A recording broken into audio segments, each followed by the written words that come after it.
Welcome everyone. Thank you for joining us here at our JCU webinar series. This is a space where we invite our top researchers and academics to share their expertise with the local community outside of the lecture theatre. And tonight we're presenting on developing resilient tourism post-COVID by JCU's Dr. Denis Tolkach and Dr. Laurie Murphy.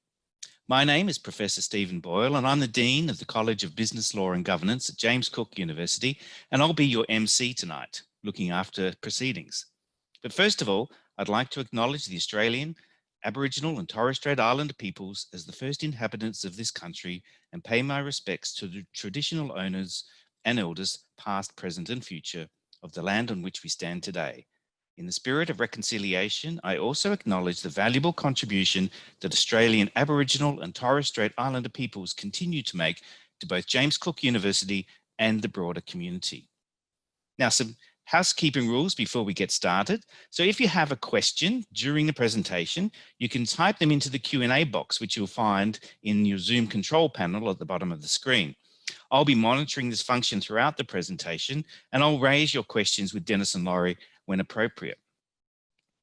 I'd like to introduce to you our two presenters today. Our first is Dr. Laurie Murphy, Associate Professor in the discipline of Tourism, Event and Sports Management in the College of Business Law and Governance at James Cook University. Laurie is also our Work Integrated Learning Coordinator for the School of Business and is responsible for establishing industry partnerships to facilitate professional internships and industry project opportunities for our students. Laurie also serves on the Tourism and Events Strategic Advisory Committee at Townsville Enterprise. Our second presenter is Dr. Denis Tolkach, a Senior Lecturer in Tourism and Hospitality Management in the College of Business Law and Governance. Denis teaches various subjects in the Bachelor of Tourism and Hospitality and Events, and also into our Masters of International Tourism and Hospitality Management. Prior to joining JCU, Dr. Tolkach worked as an assistant professor at the School of Hotel and Tourism Management at the Hong Kong Polytechnic University. So we're very proud and pleased to have these two senior researchers with us tonight to talk about this notion of resilience. So I guess I'm going to kick it off by asking a question, and perhaps Laurie can jump in and start her presentation. But I'd really like to know, why is the notion of resilience an important one in considering tourism in a post-COVID world? Oh, thank you, Stephen. Well, I think there's really been an unprecedented rise in the number of disasters and crises affecting the tourism industry worldwide. And this has really highlighted the importance of resilience building within the industry. And it's important, I think, that we understand that the scale of an event, the character of that event, and the vulnerability of the tourism system prior to that event are important issues that must remain at the forefront of any tourism research and thinking. So there's really sort of three main concepts or ideas that we'd like to link together tonight and discuss with you. And that's around vulnerability and resilience, community capitals, and destination community well-being. You know, it's really our position that the future of tourism unequivocally needs to include stakeholder engagement, community shared values, and have a keen focus on what and how the tourism industry can contribute to the quality of life of locals. And it's not just us that think that, you know, there's lots of organizations out there in the industry like Destination Think and Destination International, which are really focusing on this shift towards looking at communities and their links with tourism. So if we move to the next slide. You know, we really need to move beyond crisis management, and resilience thinking advocates that systems have the capacity to adapt, respond, and evolve as a result of extraordinary circumstances, but also, you know, smaller changes that can build up over time. So resilience thinking offers a complementary, if not better, perspective than crisis management if we're trying to understand how systems cope with any scale of adversity. And, you know, really we're talking about, you know, from a resilience point of view, how communities can self-organize, learn, and adapt in these challenging times. So if we move to this discussion on the next slide around tourism destination vulnerability in particular, you know, as we said, there's many and multiple stressors that destinations are facing, and those all change over space, you know, the size and scale of a destination we're looking at, and over time. And the changes that they're facing are interconnected in the sense of exposure, and trying to minimize exposure. And we need to focus not on just how can we maintain status quo, but preparing for surprises. And there's definitely been more of those in recent times, as we work in more uncertain and unpredictable times, but also for system renewal. And vulnerability really is determined by a lack of options for those stakeholders in destinations and places when that's a result of unequal distribution of power and resources in most cases. So that's influenced by often competing agendas and actions of different stakeholders, and the strength and effectiveness of the various governance systems and social networks in destinations. And when we want to be able to adapt, that's about the decision-making process and the actions that are undertaken to deal with these changes. So if we bring some of these concepts together, the next slide brings a nice picture, but also one that's quite complicated and really highlights some of these aspects we've been talking about. So from a destination sustainability framework point of view, and this one developed by Calgaro et al., really focuses on those key points of the shocks and stressors and how they impact on those destination systems, which the influences there, or the dimensions there, or that exposure, the sensitivity, and the ability to adapt. And again, this is all happening within specific places that have unique characteristics, and there are various sizes, and they're happening over time. So it's not the shock or the event that causes vulnerability, it just triggers it and exposes it. And I think, we are seeing destinations having to cope with a buildup of shocks and stressors, more frequent ones over time, and that's becoming more challenging for them. So that exposure, they become more exposed based on the characteristics of the population itself. So those stakeholders that are involved in the creation and delivery of the tourism products and experiences, and the characteristics of the physical and built environment. And the sensitivity, being more sensitive can be a result of the economic, social, political, and environmental conditions in that environment. And we often focus on, when we think about vulnerability, the environmental aspect, but really importantly, it's humans that can cause and perpetuate exposure to risk and impede success in recovering from them. So this notion of human capital, which is skills and knowledge of people, the social networks and structures within destinations, and that refers to social capital, and the power and political will that's at play are all factors that influence risk.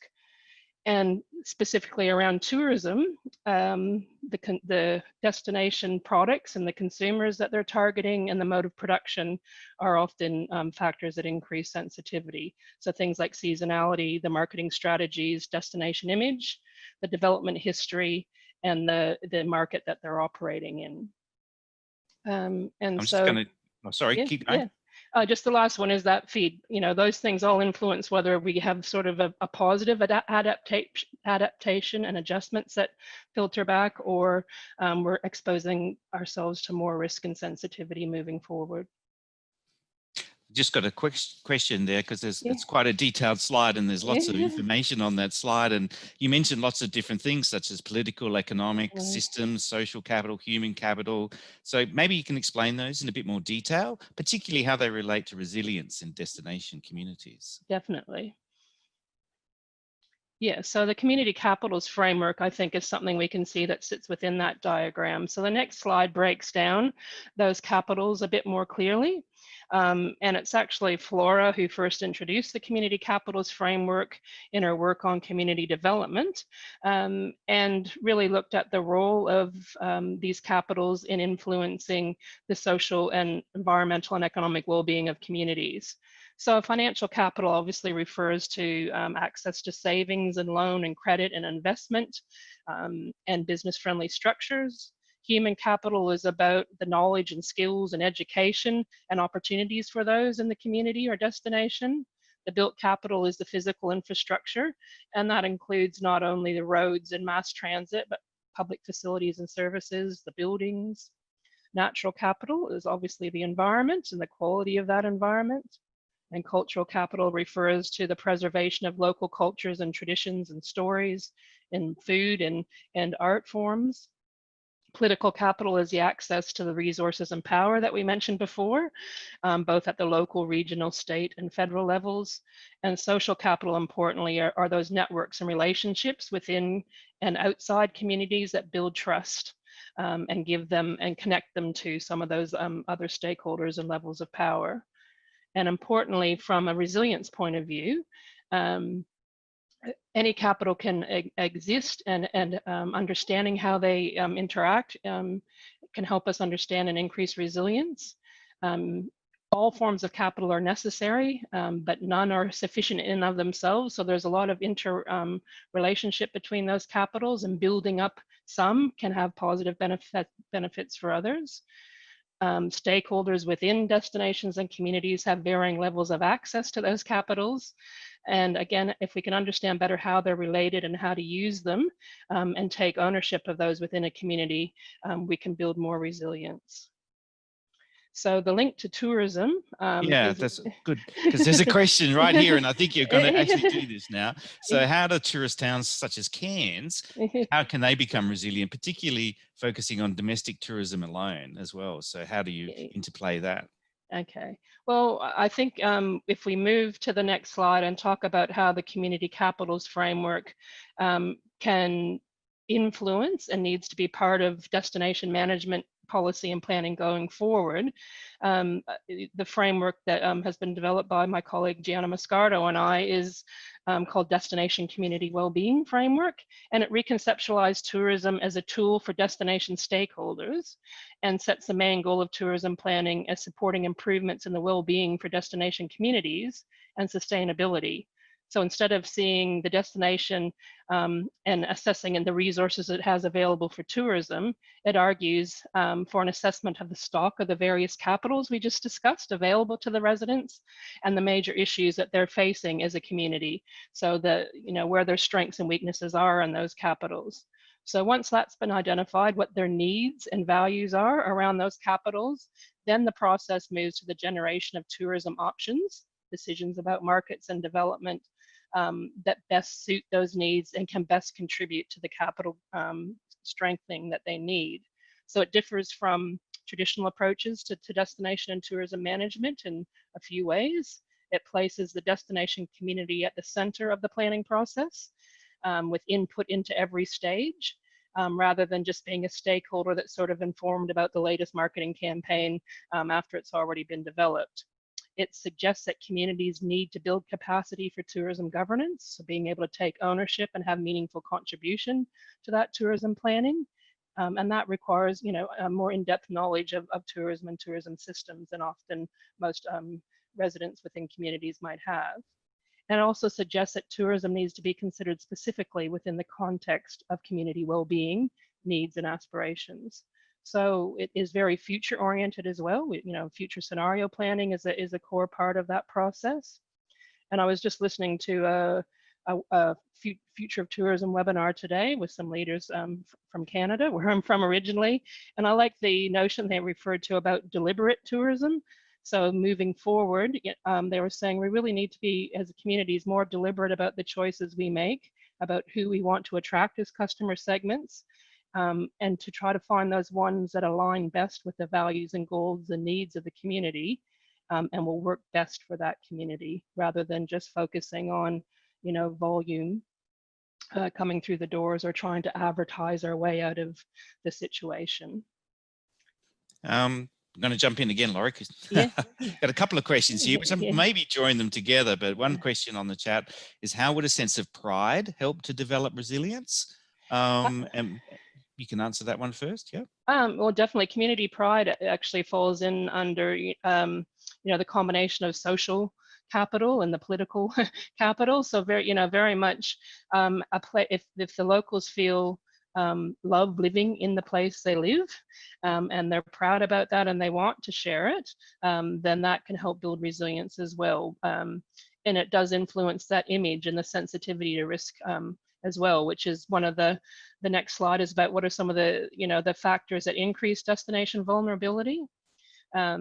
And so I think some of the points might come up there, but yeah, definitely community pride is considered in that mix of capitals. So I think there's numerous examples to show that tourism systems can recover. We've seen Thailand after the tsunami and Christchurch after earthquakes, but there's equally numerous examples of communities and destinations that struggle with the ability to sort of self-organize and learn and adapt after a disaster. So again, that process of adaptation and transformation does require the various stakeholders and actors within that system and the different scales of levels of governance to be able to assess, plan, and manage resilience. So some of the key factors that make contribute to destination vulnerability are around some of the natural, cultural, and institutional or economic structures within the destination, and others are around those more specific decisions that have been made in the past around marketing, destination development, the markets they're choosing, and how prepared they are for crises. So Denis has some examples of how destinations might address these factors that influence destination vulnerability. Thank you, Laurie. And let's go to the next slide. And so I will go through some of the trends and ideas related to each aspect of vulnerability and resilience from the previous slide and relate them to COVID-19. One of the key components in adapting to change is understanding the motivation and behavior of consumer. Especially important is to understand the motives to travel and how they are evolving. And what are the barriers to travel? How the behavior at the destination will change. In terms of post-COVID-19 tourism, some examples are reducing the risk of contagion, ensuring safe environment, understanding the legal and immigration issues. Even after the vaccine is discovered, some of these concerns may persist due to the severity of the crisis and the pre-existing trends. So some tourist and industry behaviors may change for good. Meanwhile, it is paramount to ensure visitors have great experience as the competition for the reduced number of tourists is very stiff. So next slide, please. So what is likely to happen to travel? And travel may reduce in frequency because of lack of disposable income, potential increase in airfares, concerns over contagion. And so some people may feel traveling is risky as it is going into something that is unknown and leaving the safety of their local environment. However, if the frequency of travel reduces, each trip needs to be even more memorable and exciting. COVID-19 seems to accelerate certain trends that existed before it. Already prior to COVID-19, we saw a trend to smaller groups, more high-value active travel, slow travel, and authentic cultural experiences. The major motives to travel in places like Australia are likely to be related to escaping and spending quality time with friends and relatives. It is likely more people will opt to travel in their own vehicles, visit regional destinations closer to home, or go to more remote destinations as those are perceived as safer. Tours on a horseback, multi-day kayaking, going off-road, those might be the products that will become more popular. Next slide, please. And next point was about institutional flexibility. Tourism is a fragmented sector, and it is a demand-based sector. Whatever tourists consume is part of tourism sector. It includes accommodation, transportation, food and beverage, attractions, tour operators, and travel agencies. Some of these are large multinational corporations, but many are small and medium enterprises. So it's a very fragmented sector. While individual businesses are important, they have to work together to represent a destination holistically. And so national, regional, and local tourism organizations, which are often membership-based and are often co-funded by government, assist in developing a destination. especially destination image, a cohesive representation of a place that tourists should visit. So public, private, and non-profit sector have to work together. There were 1.4 billion international trips last year. So international organizations like United Nations World Tourism Organization also exist to support the sector and use tourism as means of contributing to sustainable development.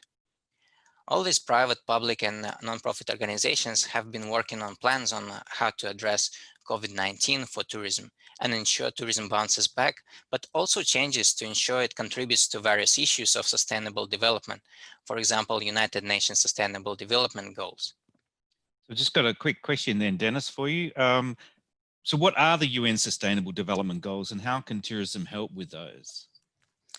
Thank you, Stephen. So Sustainable Development Goals are the goals set by the United Nations to be achieved by 2030, and there are 17 of them.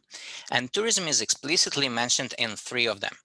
Goal number 8, which is about good jobs and economic growth. So it aims at decent jobs and inclusive economic development. Goal number 12 is responsible consumption, which aims at sustainable use of resources.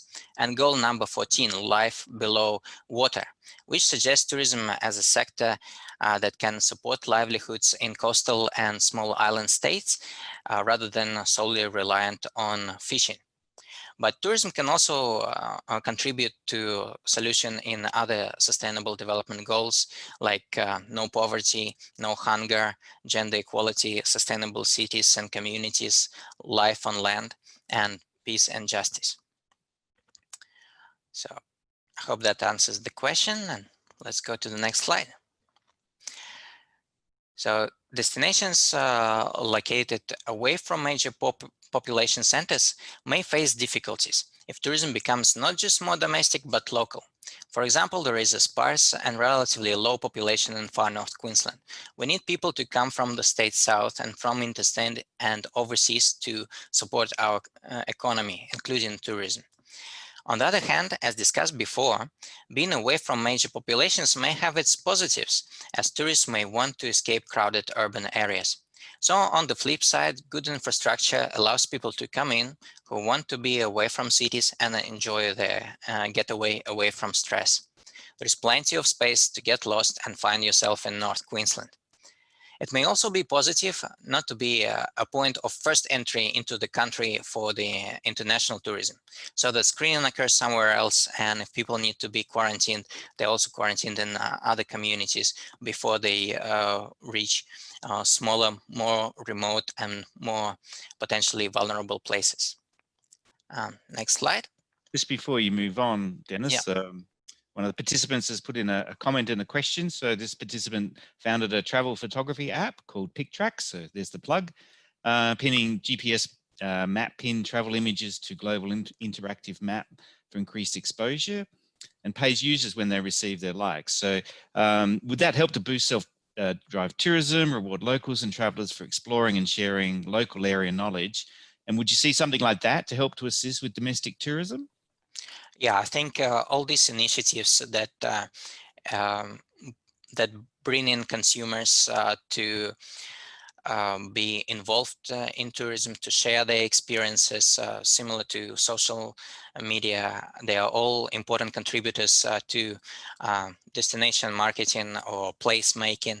And I think they also quite important from the point of using travel as a hobby. So there are a lot of special interest travel, and that's also an emerging trend. People want to travel to fulfill their aspirations, improve their skills at a certain activity. So I think that's also a good example. Okay, so vulnerability and resilience are place specific, and risk and resources need to be assessed locally as well. A destination or a business need to understand the unique selling proposition, its strengths and its weaknesses. And also important here, I think, is that global supply chains have been disrupted by COVID-19. And so local supply chains may prove to be a strength and become more important in the operation of tourism system. Next slide. While COVID-19 is an unprecedented crisis for the world, there are other challenges that the world is facing, and tourism may be either contributing to the problem or be part of the solution. As mentioned before, it is notable that many organizations emphasize that tourism will bounce back, but not necessarily in the form it was before. And guidelines on how to restart tourism often envision more sustainable tourism, protective of natural environment, lower on carbon emissions, minimizing unsustainable resource use, conscious of social problems, and focused on benefiting local community. And next slide. It is never a good idea to put all eggs into one basket, and as much as we love tourism, communities cannot rely on it as a sole income, and especially be reliant on a single source market or single product. So economy needs to be diversified. The logic for diversification is to diversify along the interconnected sectors of economy. So if you do have strong tourism, then think of what tourists do. They travel, they need a place to sleep, need to eat, and need to be entertained.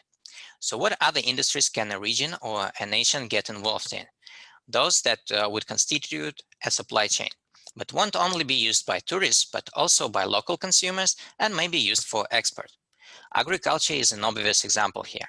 You can produce food for markets and supermarkets, supply food to hotels and restaurants, but also allow tourists on the farm and have farm stays.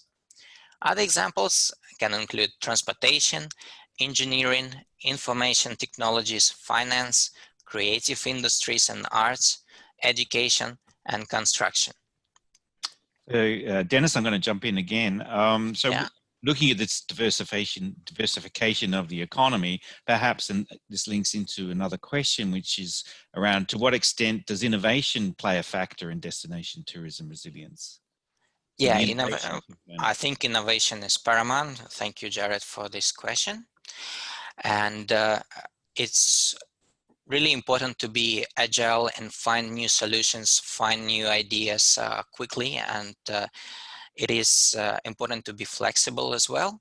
So I think innovation plays a huge role, and we need to be open to new ideas and be creative in solutions. So innovation plays a major role. Okay, let's go to the next slide. And more vulnerable destinations are also more seasonal. If discounts may be a part of solution, other creative ways need to be thought of, because it has been proven difficult to raise prices again if they are dumped during a crisis. So there is a need to give reasons to both visitors and local residents to repeatedly visit a destination or to experience a certain product. Events, both major corporate events and small personal events, are often considered part of solution.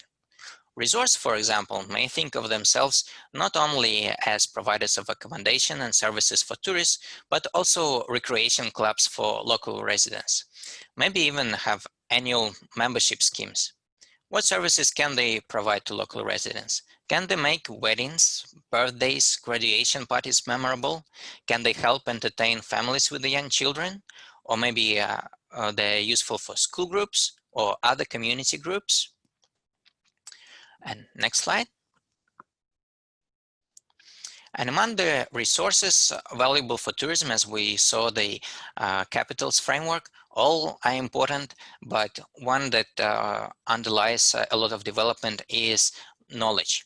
And thankfully, there are plenty of plans, tools, and grants supporting businesses and helping them to adapt. Tourism has often relied on precarious employment, casual employment, employment of working holiday makers, but the demand is increasingly going to be for more creative, innovative workforce, high service quality to address rising expectations. And fulfilling sustainable development goals requires decent jobs. Automation is likely to replace some of the manual labor in the future, so upskilling is necessary. There are various courses and training available from multiple providers, including regional tourism organizations, business associations, TAFE, and universities, including JCU. And next slide, please. So this aspect deals with the risk of damage to the brand, to destination image. Research into relationship between peace and tourism suggests that conflicts or political unrest damage more destinations from middle-income countries, more specifically those emerging destinations that are just becoming popular but don't have an established brand. Also, places or contexts with recurring accidents or crises are at higher risk than those where crisis only occurred once. In addition, the image depends on how well a destination coped with the crisis. In application to COVID-19, cruise industry has quite a high public image damage. Although it is not clear to what extent this affects bookings, apparently there is still high demand for cruise tourists for 2021. China is where the outbreak of the pandemic started, and even though the virus appears controlled there, it also suffered damage of public image due to the media and due to the first emergence of the epidemic. The US has seen the highest number of cases and deaths for COVID-19, and there was a rush to reopen tourism in states like Florida, which led to surge in new cases again. If the waves of crisis repeat, it may be more damaging to the business. Also, the local residents may not want tourists back if the reopening is not done well, leading to negative resident attitude towards tourism sector. And next slide. So very few places were prepared for COVID-19 or have been able to eliminate it. One of the places that was prepared was Hong Kong. Since SARS in 2003, the city's population takes risk of an infectious disease seriously. People wear face masks if they get a common cold, never mind an outbreak of a pandemic. Temperature checks at airports have been a standard practice for years. Most surfaces that people touch are sterilized every 2 hours. That's what is likely to become the norm in other cities and countries too. In mainland China, as soon as authorities started easing restrictions in April, demand for domestic tourism surged. In April, during Qingming Festival, national parks became overcrowded. So destinations need to be also prepared that demand may surge suddenly.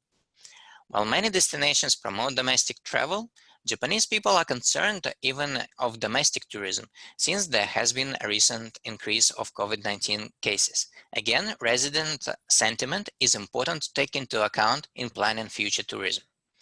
Various countries discuss tourism bubbles, but many of them are yet to materialize. Countries are worried about importing new cases as recovery is uneven.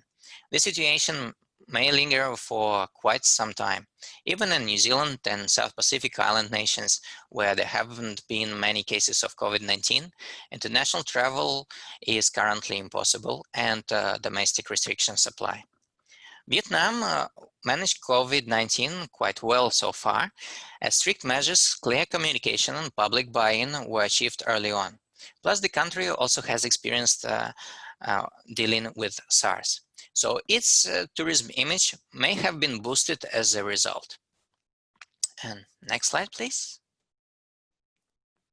A lot of discussion today was about perceptions of a place, its destination image. But who controls the image? Better resourced destinations with strong destination marketing organizations have more control, while other destinations and individual businesses are more reliant on inbound tour operators, both traditional and online. In these cases, the large tour operators may have more power to redirect travel as they see fit. But they themselves are vulnerable, as we saw last year with the collapse of Thomas Cook operator. COVID-19 may significantly affect these distribution channels. And another trend here to look at is the social media, which I touched on before. Social media is becoming more powerful, and you can't really control it, you can just manage it. As free and independent travel will become more prominent, social media and review sites will be even more powerful in creating the destination image and directing tourist flows. So that's all from me. Thanks, Denis. And I'll open this one up for either Denis or Laurie. There's a question on the Q&A about things like such as ISO 14000. Do you think industries and business owners will be keen on investing in such quality standards to be more sustainable? having already taken a hit to the bottom line with COVID, investing in things like this may not be considered a priority. And somebody's asking what your view on those sorts of investments. So again, I think there has been a trend before into certification schemes, not only ISO 14000, but also like ecotourism or sustainable tourism certifications and fair trade use of products. So in this case, again, I think COVID-19 is strengthening the pre-existing trends. And I think companies that have some financial backing, some reserves will be investing in these certification schemes as a marketing tool to stand out, to again portray the image that they are contributing to the local community and to the sustainability and to solution to world's problems. Thanks, Denis. So I guess perhaps either Laurie or Denis might want to chip in here and sort of, what are the key points you want our listeners to take away from this evening's discussions? Oh, thank you, Stephen. So maybe I might wrap up with a few points and we'll see if Denis has anything else to add or if we have any other questions.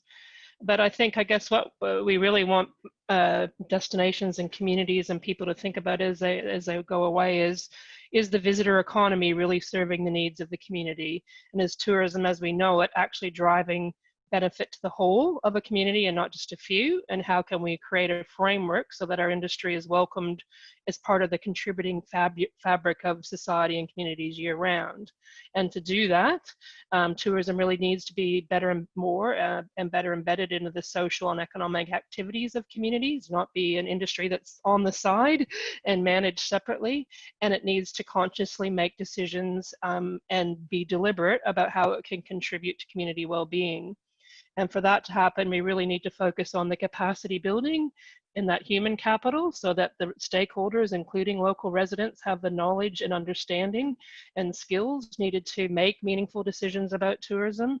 The social capital, which is that building of trust in the networks within the community so that they can work together and also access those resources through political capital and policy decisions as well. So they've got those connections and the ability to work together and, sort of lobby and get have their voice heard. So this all, really comes around a term called stakeholder agency, which is saying, the ability of and the capacity of those people who make the decisions and are influenced by them in communities to project a future and to achieve that within the resources and the context that they're operating within. And I think we've kind of said, and maybe COVID-19 has accelerated some trends that were already happening and we were already shifting down this track, but we really probably don't have much choice now to really focus on the local supply chains and sustainability, as we said, but get on top of technology. We've all seen how technology has changed the way we interact, and so I think moving forward, we're not going to go back to a normal from that point of view in the industry. So some of the key points, with what Denis covered include in understanding the need to diversify markets, or even restrict that to understanding how can you operate within a local environment, at least for the foreseeable future, and align the products or the experiences you offer to those markets and with the community values. So somebody did ask about innovation earlier, and it's really through the capacity building with the human, social, and political capital that we can really kickstart innovation, and by bringing people together and giving them access to the resources they need to be innovative and support them through that. So how can we add value? How can we attract repeat visitation if we're not relying on one-off visitors from overseas doing, ticking Australia off their bucket list? And how can we more quickly adapt to changes over time? Thanks, Laurie. There is a question still in the chat room, which I'm sure most likely nobody can answer this question. What's the outlook for inbound international tourism, as it is such a major contributor to GDP? If it's anything like inbound international education, which I know a bit more about than tourism, that is a continuously moving feast. We have no real idea of when a sort of a safe channel to bring back international students will happen. It was potentially September, October, November, and it really changes all the time. And so we can't, as an educational institution, rely on those students coming back anytime soon, I think. I don't know whether Denis or Laurie, you have any ideas around international tourism? Well, I think we recognize it's important, but I guess one of the things we're saying is, how can we look at a future where we can't rely on as much as we have? So how can we adapt? How can we be more local? How can we look at our community and focus on making it a great place to live that will get the locals engaged with those tourism businesses? And then as we move into regional markets, yeah, that might bring some more business as well, but we might need to have some different measures of what is successful tourism and sustainable tourism moving forward. Denis, did you want to add anything? Well, yeah, it's not clear when there will be international tourism. Qantas seem to have grounded their international fleet until potentially second half of 2021. So I think the contribution of international tourism to GDP will not be very high until 2022, probably. In terms of, there's an example, it says, for example, multiplier effect. I think some of the ideas we mentioned here are the ones that will increase the multiplier effect. So basically the multiplier effect is the amount of dollars spent by the tourists and multiplied through the spread in the community. So if you use the local supply chain and tourism is embedded in other industries, that increases the overall impact on the economy. So I think that's where we need to look into how to stretch every dollar spent to benefit more people in the community. Well, thank you, Laurie, and thank you, Denis. And I'm not sure if anyone has any last questions that they want to ask. If you do, just make sure you pop them in now. But thank you all and everyone for attending. And thank you particularly to our two presenters, to Laurie and to Denis. And I'm sure there's a resounding applause out there from all the participants. It was really interesting. Lots of interesting perspectives, lots of things to think about. This webinar has been recorded, so it will be put up on the university website. And I think you'll all get sent a link to that in due course. One question here, does JCU have any further plans to work with the industry? And I think that's exactly what we have to plan to do. We're very much wanting to engage with industry in all of our different areas, particularly in tourism, and in North Queensland and far North Queensland. And I think maybe Denis or Laurie, do you want to add anything about some of the specific things that we might like to do or are doing? Well, on a regular basis, we're engaging with industry around research projects. Mine are mostly focused in the Townsville region, and you know, now that Denis has been able to get out of the house and go back to work at Cairns, and only having just arrived in Cairns before the lockdown, he'll have the opportunity to engage up there as well. But yeah, we definitely are keen to, particularly at that regional level, because that's the area that I'm most keen to look at. And we've you know, worked with PhD students in regions up and down the coast about how we can work with communities to build that capacity to make some decisions about tourism moving forward that will, you know, help them realize some of their aspirations for improving their communities, for keeping, you know, the younger generations in the community and working, for, you know, building up the access to facilities they need for those communities to thrive moving forward. Yeah, so we always engaged with the industry. We also look forward to any ideas or proposals from the industry. Here in Cairns, we will soon open a new building, JCU Ideas Lab, that is focusing on innovation and working between the academics and industry across different sectors of economy. And in tourism, for example, in our master's course, in a couple of weeks' time, we will have industry panel to discuss some of these issues related to innovative visit experiences. And so we're always open to working together with not only industry, but various community groups as well. There's a quick question in here, probably not a quick answer, but do you have any quick tips perhaps about how do you build on that social community capital? Do you have any sort of quick tips? Not quick tips so much, but I think that comes down to, you know, we mentioned the governance structures, etc. And I think we can see, I've seen it happening with COVID, is, you know, destination management organizations are having to look more inward and look at the community because they can see the community and their businesses are hurting. So it's really about putting in place the opportunities for the stakeholders to get together in a meaningful way, and really about giving them access to resources. So if they do get together, they do come up with some innovative ideas, you know, through our political systems, and there's lots of grants and you know, support available through government, but sometimes accessing those can be challenging for small communities and individuals and small businesses.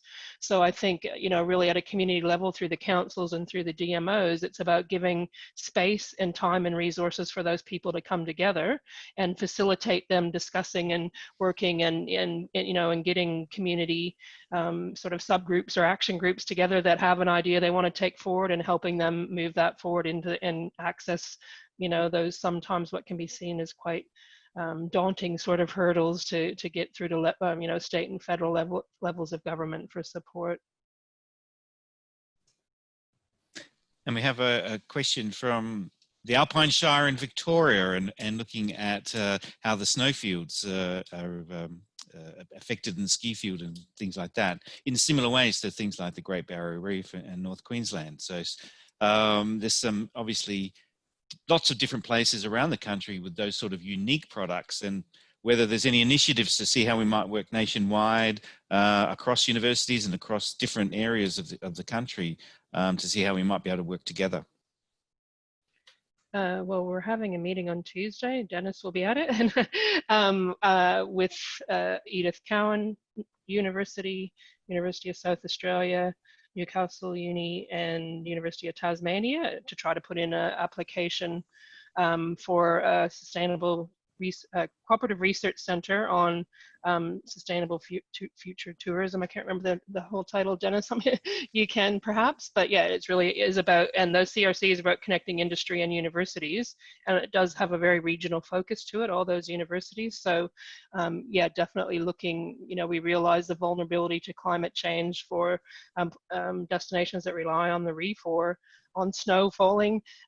So definitely, Lydia, opportunities look forward. So as we take that from initial planning stages, we do need to show and that we have support and ideas from the industry that they're keen on. So if you contact us through the contact details, you know, we can add you to the list and include you as we move forward. Denis, did you have anything to add about the CRC? Yeah, so that's the idea for a long-term development, and tied to the Tourism Australia's 2030 strategy, which will be implemented starting from next year and until 2030. So we're really focusing on 3 key areas, looking at the new markets and products, looking at the resilience and innovation, including technology, but not limited to it, and also to education. So that's one of the major initiatives that we collaboratively want to work on with other universities and other key stakeholders, both government and private sector.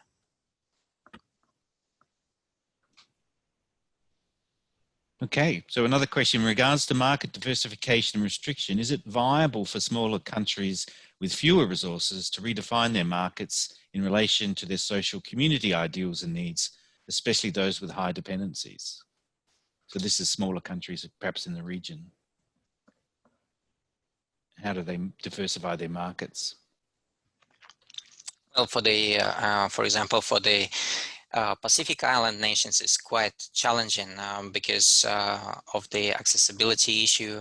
They have been working on it based on diversifying the flight routes, for example, not only arriving through New Zealand and Australia, but also via South Korea and China.